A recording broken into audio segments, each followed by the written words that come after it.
Samantala, Idol, pinatatagpo ang kasanayan ng mga barangay health workers naman po sa La Union sa pamamagitan ng serye ng pagsasanay po na isinagawa ng Barangay Health Workers Federation of La Union katuwang ang Provincial Health Office.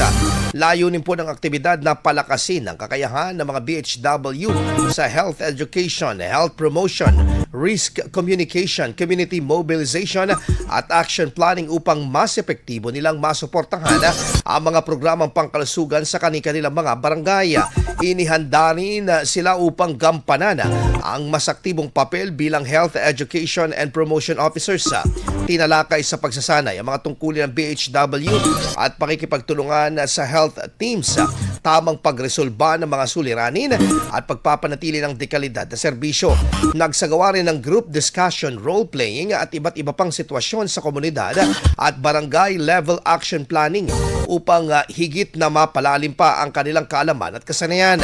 Kasabay nito, inalam din ng mga kalahok ang mga impormasyon hinggil sa measles prevention bilang paghahanda sa Ligtas-Ligtas campaign sa darating na Hunyo at upang maging handa sila sa pagtugon sa mga tanong ng komunidad at mahikayat ang mas malawak na partisipasyon sa immunizational activities. IFM News. IFM News. IFM News.